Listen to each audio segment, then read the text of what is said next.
Hello, I'm James Stewart, and I'm going to be presenting some joint work with Andreas Galanis and Leslie Goldberg.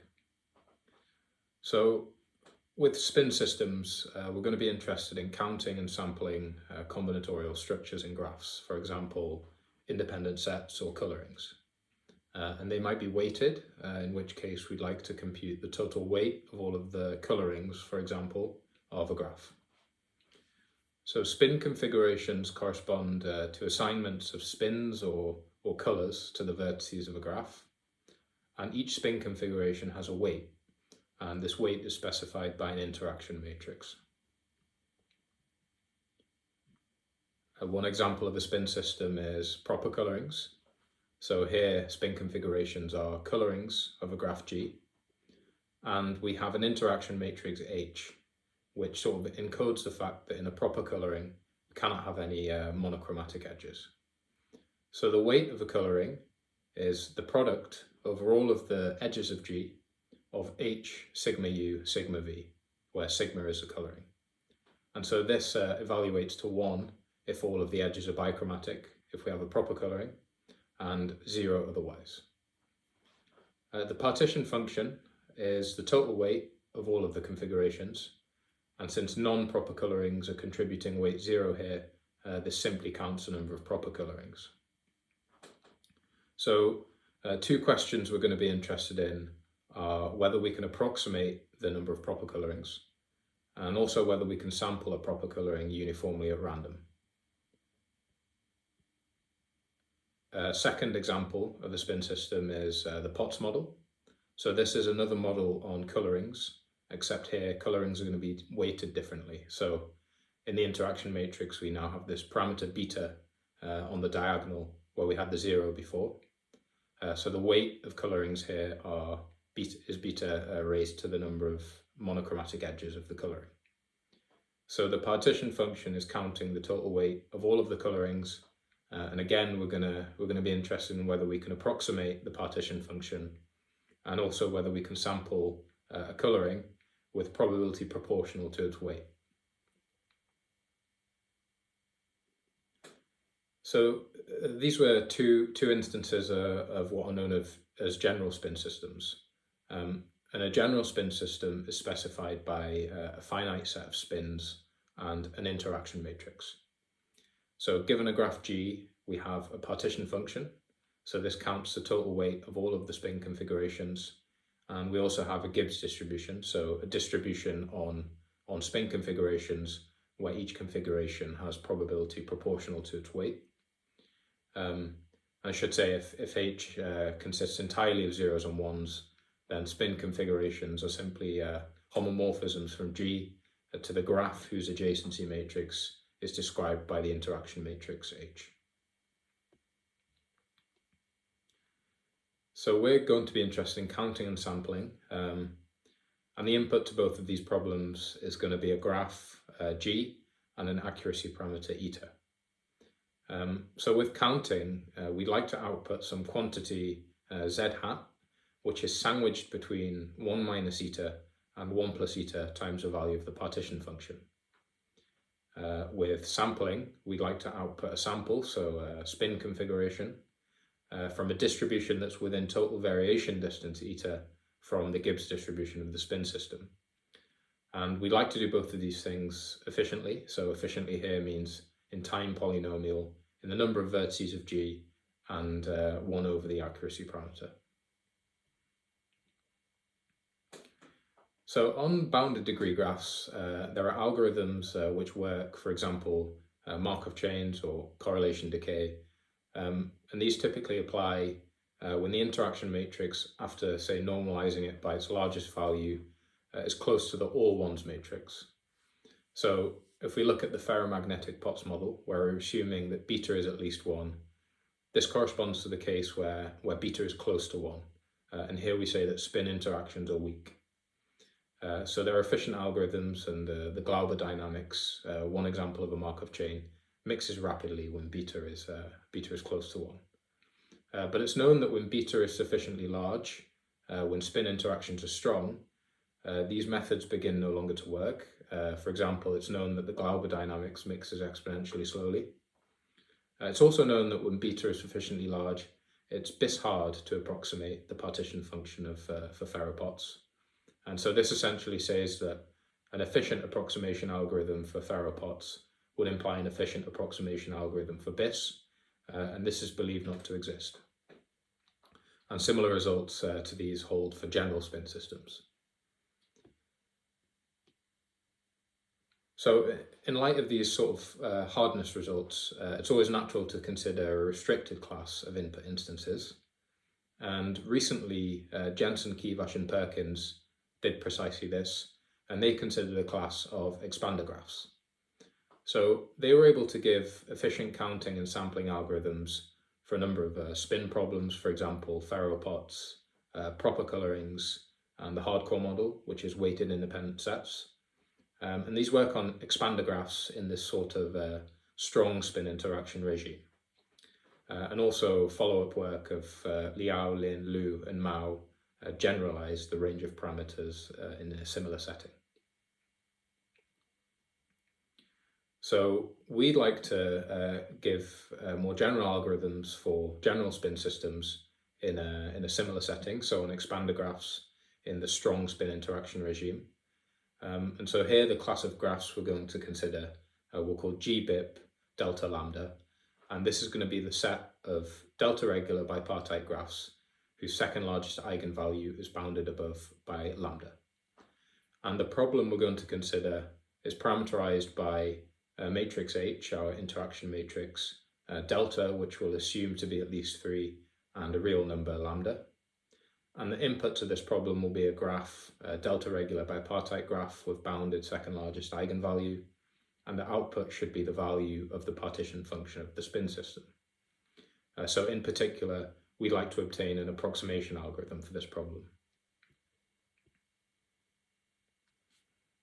So for delta regular bipartite graphs, we have this result in the general case, so when G isn't necessarily bipartite, this is known as the expander mixing lemma, and it essentially relates the spectrum of a graph to its edge expansion properties.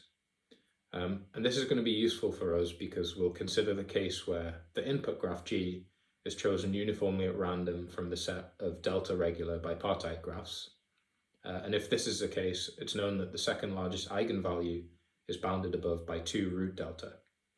And so combining this with this expander mixing lemma result, it tells us that if G is a uniformly chosen delta regular bipartite graph, then we sort of have good edge expansion properties, and this is going to be useful for us in obtaining our results. So what are our results? Before we state this theorem, we have this definition of a delta matrix. So this is just a matrix whose largest entry is 1 and whose second largest entry is a most delta. And for the spin systems we consider, we're going to assume that the interaction matrix is a delta matrix. So this is fine to do because any interaction matrix can be normalized by its largest entry to give a delta matrix without affecting the partition function, except for up to some sort of trivial to compute multiplicative factor. And so our theorem, our first result says if Q is at least 2, delta is a real number, and H is a symmetric delta matrix, our interaction matrix, then if delta and lambda satisfy certain conditions, so it will become clear later what these are really saying, then we have an F-pras for this problem spin we defined before. In fact, what we show is that there's an algorithm which, given a graph G and an accuracy parameter eta, gives us an eta approximation to the partition function of the spin system and an eta sample from the Gibbs distribution of the spin system, and it does this in roughly quadratic time in n, where n is the number of vertices of G.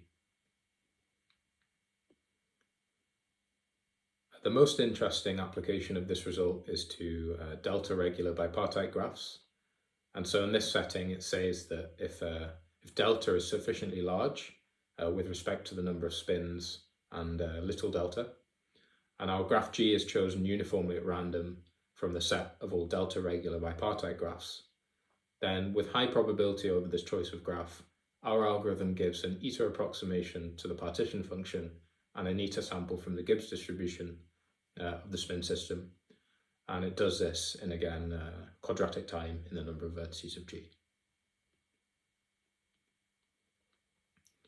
So to give an overview of our approach, the sort of key observation is that when delta is sufficiently large, on expander graphs in the strong spin interaction regime, most of the weight of the partition function is going to be concentrated around a constant number of what are known as ground states.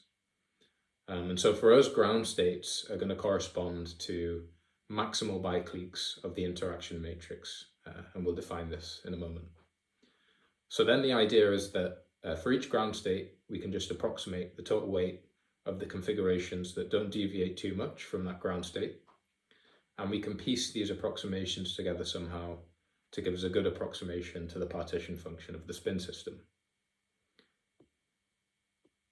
So what are ground states? For the ferromagnetic Potts model, so here we'll assume that beta is greater than 1.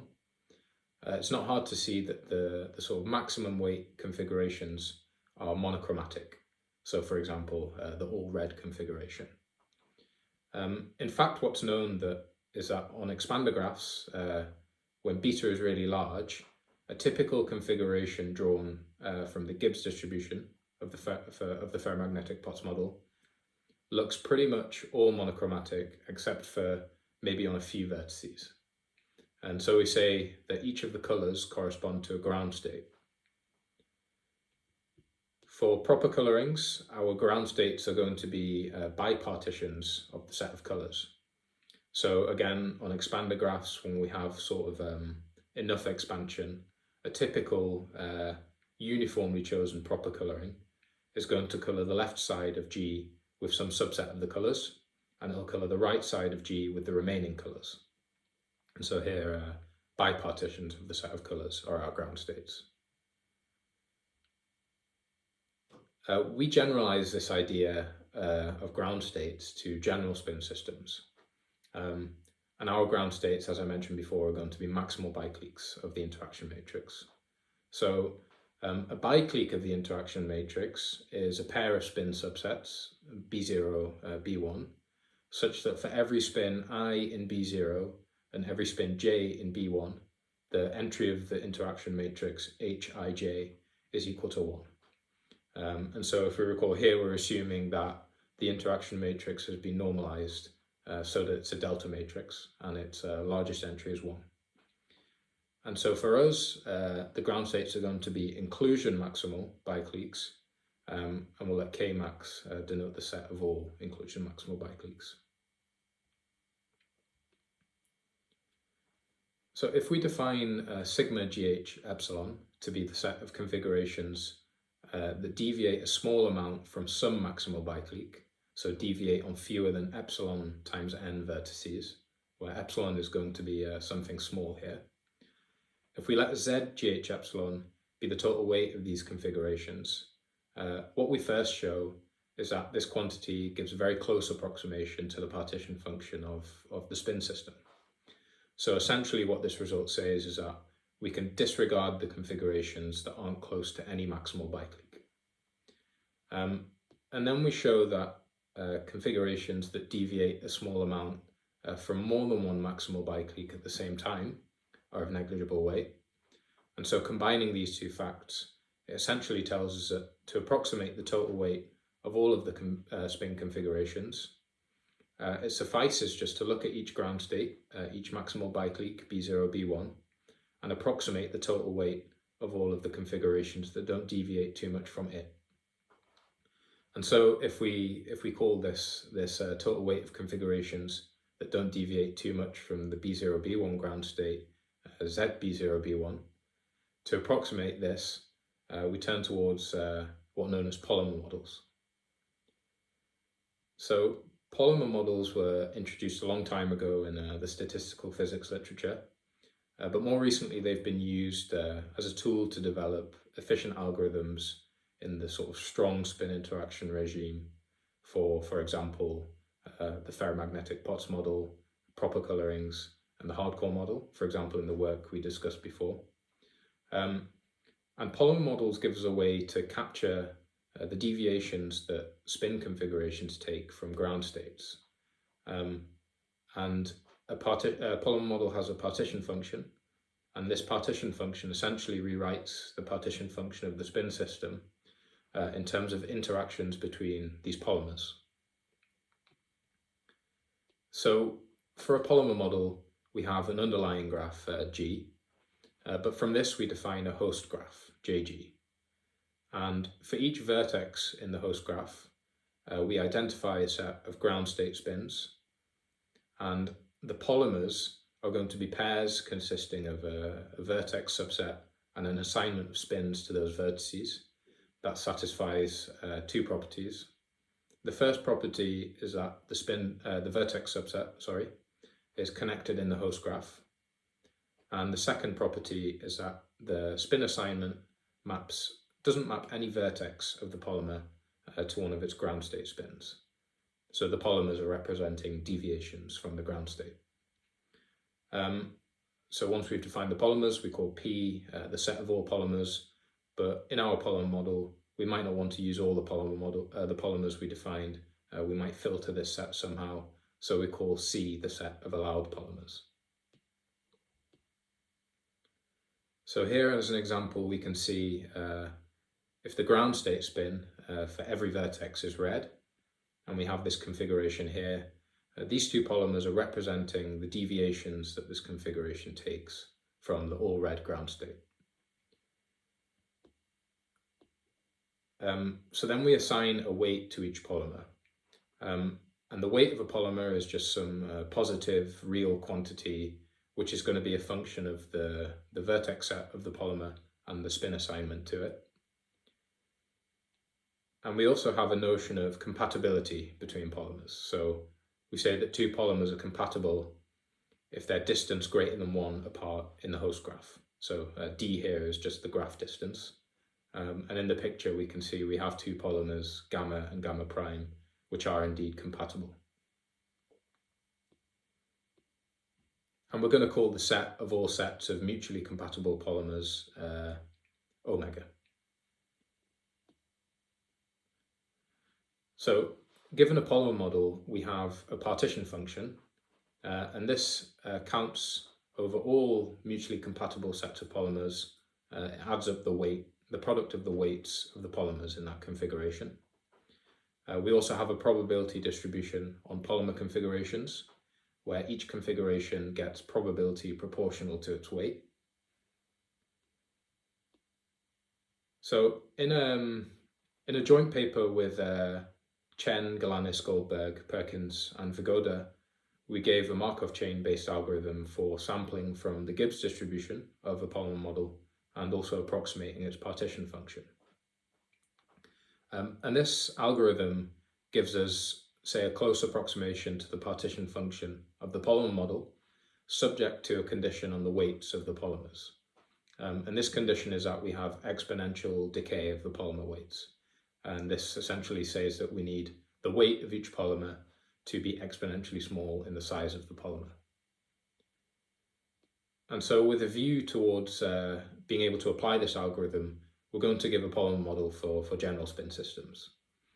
And so if we fix a ground state, a maximal biclique B0, B1, the host graph for this polymer model is going to be G3. So this is a graph on the same vertex set as G, except where two vertices are connected if there is a path in G connecting them of length at most 3. And so we'll look at the configurations that don't deviate too much from the B0, B1 ground state, and we'll take the connected regions of these configurations that aren't mapped to the ground state. And these are going to be our polymers. And we can repeat this over all of the configurations that are close to B0, B1, and this gives us our set of allowed polymers. After we've done this, we set the weight of the polymers appropriately to be this quantity here. So it doesn't matter too much what this is, but we set it such that if Z B0, B1 is a partition function for the polymer model, that we can combine these partition functions over all of the ground states in some way, so that the quantity then gives us a very close approximation to the partition function of the spin system. And so this is what we show next, this lemma. So we now know that it suffices to just approximate the partition function of the polymer model for each ground state. And we'd like to use this algorithm we talked about before to do this efficiently. But before we can do this, we have to verify two properties. The first is that the polymer model we defined is computationally feasible. And this requires that we can decide whether some vertex set and a spin assignment to that set is indeed a polymer. And if it is, we can compute its weight function in time polynomial in the size of the vertex set. The second condition is called the polymer sampling condition, and this requires that we have this exponential decay of polymer weights that we saw before. So for the first of these conditions, if we recall, the weight function we defined is local to the polymer and its boundary.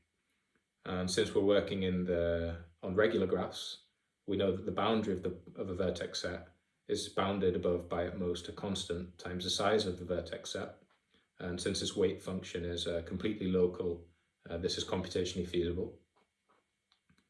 For the second condition, slightly more work, but we can use the vertex expansion of G to show that the weight functions satisfy the polymer sampling condition. And this will be true when epsilon is sufficiently small so that the configurations we use to define the polymers don't deviate too much from the ground state. So we use now this algorithm to give an approximation to the partition function for each polymer model, and we combine these approximations, and this gives us our approximation to the partition function of the spin system. And so our sort of main result, if Q is at least 2 and delta is a real number and H is a symmetric delta matrix, so this is really covering any spin system, then if delta is sufficiently large with respect to the number of spins and little delta, then there's a randomized algorithm such that the following holds with high probability over our choice of a random delta regular bipartite graph. So this algorithm, given this graph we choose, and our accuracy parameter eta, the algorithm outputs an eta approximation to the partition function of the spin system, and it does this in roughly n squared time. So it's sort of easy to see how the approximation algorithm for the polymer model immediately gives us an approximation algorithm for the spin system. For the sampling algorithm, so to sample from the Gibbs distribution of the spin system, it's more work, but we can use the counting algorithm to give us an efficient sampling algorithm. And again, this runs in roughly quadratic time in n.